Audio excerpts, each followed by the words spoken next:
Harold Kennedy, do solemnly swear that you will faithfully execute the office of President of the United States. that I will faithfully execute the office of President of the United States And will, to the best of your ability, and will, to the best of my ability, preserve, protect, and defend the Constitution of the United States. preserve, protect, and defend the Constitution of the United States.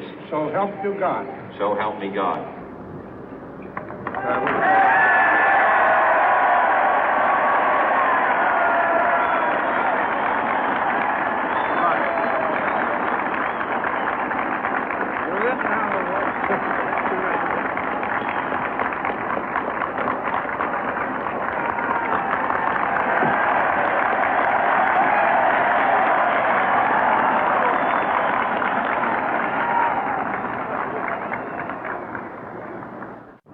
Vice President Johnson, Mr. Speaker, Mr. Chief Justice, President Eisenhower, Vice President Nixon, President Truman, Reverend clergy, fellow citizens.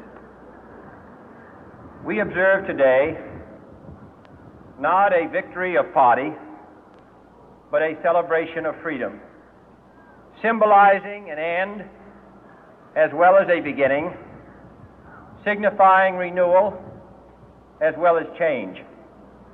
For I have sworn before you and Almighty God the same solemn oath our forebears prescribed nearly a century and 3/4 ago. The world is very different now, for man holds in his mortal hands the power to abolish all forms of human poverty and all forms of human life. And yet the same revolutionary beliefs for which our forebears fought are still at issue around the globe. The belief that the rights of man come not from the generosity of the state, but from the hand of God. We dare not forget today that we are the heirs of that first revolution. Let the word go forth from this time and place to friend and foe alike that the torch has been passed to a new generation of Americans born in this century, tempered by war, disciplined by a hard and bitter peace, proud of our ancient heritage, and unwilling to witness or permit the slow undoing of those human rights to which this nation has always been committed and to which we are committed today at home and around the world.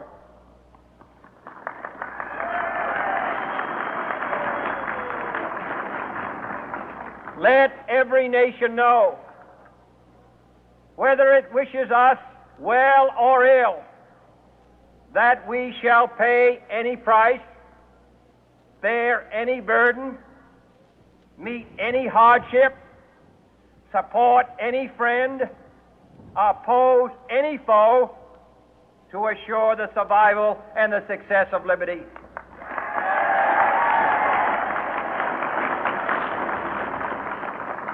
This much we pledge and more.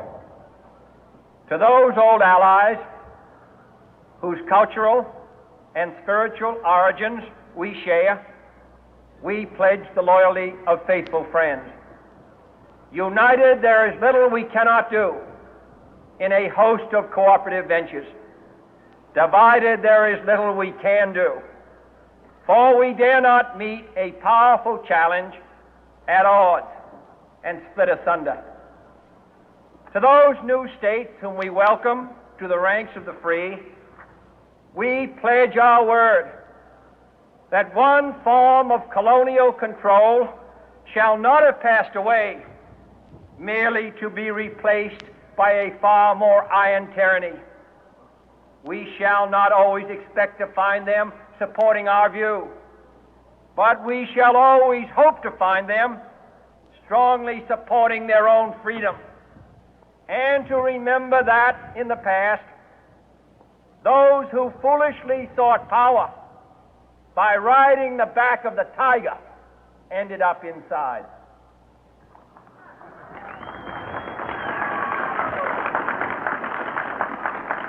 To those people in the huts and villages of half the globe struggling to break the bonds of mass misery, we pledge our best efforts to help them help themselves for whatever period is required, not because the communists may be doing it, not because we seek their votes, but because it is right.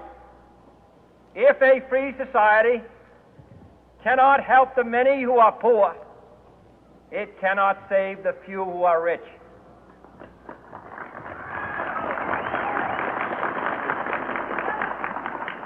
To our sister republics south of our border, we offer a special pledge to convert our good words into good deeds, in a new alliance for progress, to assist free men and free governments in casting off the chains of poverty. But this peaceful revolution of hope cannot become the prey of hostile powers. Let all our neighbors know that we shall join with them to oppose aggression or subversion anywhere in the Americas. And let every other power know that this hemisphere intends to remain the master of its own house.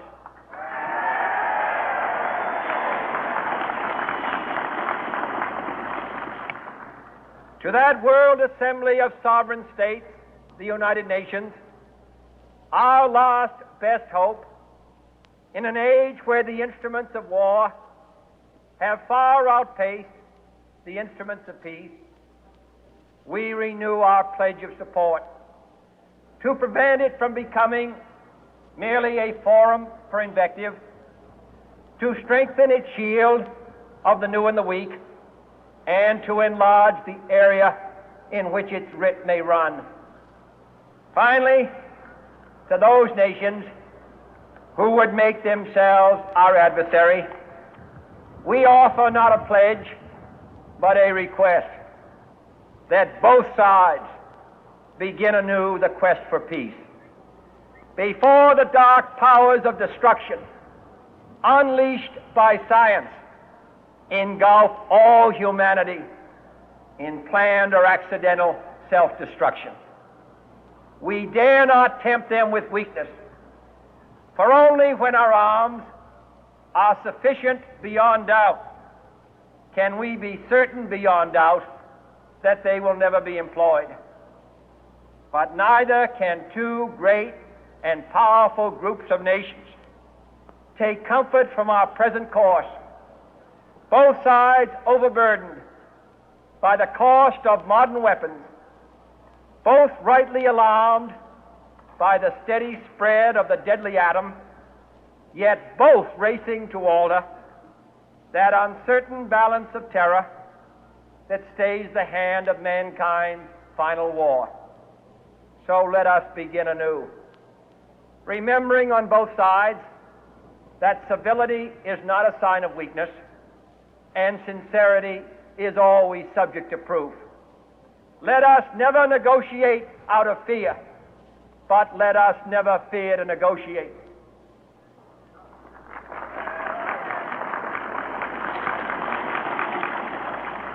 Let both sides explore what problems unite us, instead of belaboring those problems which divide us. Let both sides, for the first time, formulate serious and precise proposals for the inspection and control of arms, and bring the absolute power to destroy other nations under the absolute control of all nations.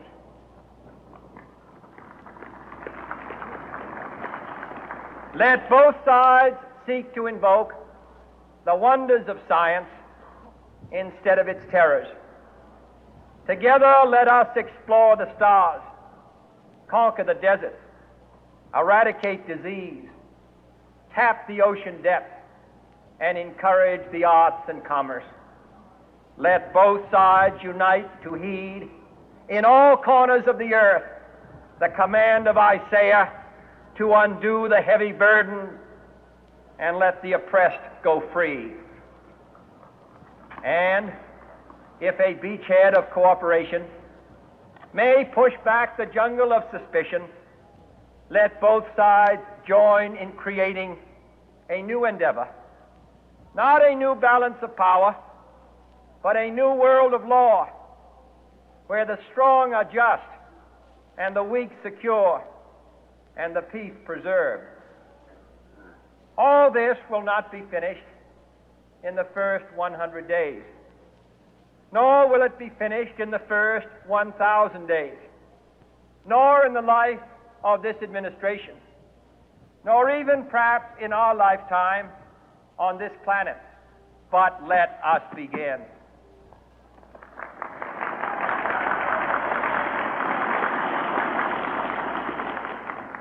In your hands, my fellow citizens, more than mine, will rest the final success or failure of our course.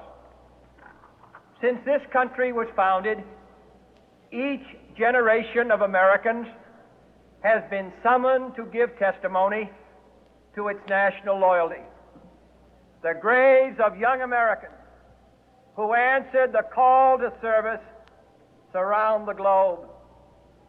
Now the trumpet summons us again, not as a call to bear arms, though arms we need, not as a call to battle, though in battle we are, but a call to bear the burden of a long twilight struggle, year in and year out, rejoicing in hope, patient in tribulation, a struggle against the common enemies of man, tyranny, poverty, disease, and war itself. Can we forge against these enemies a grand and global alliance, north and south, east and west, that can assure a more fruitful life for all mankind? Will you join in that historic effort?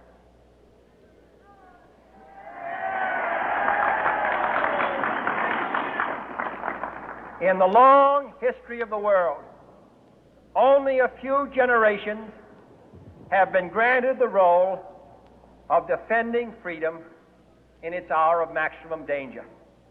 I do not shrink from this responsibility. I welcome it.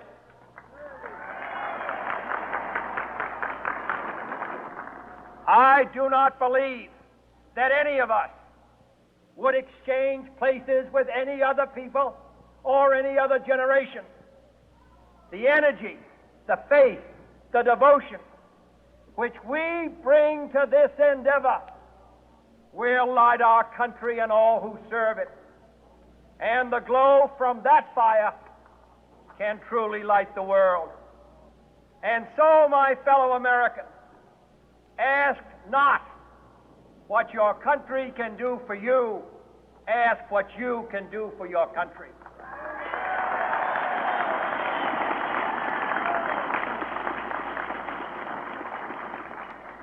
My fellow citizens of the world, ask not what America will do for you, but what together we can do for the freedom of man.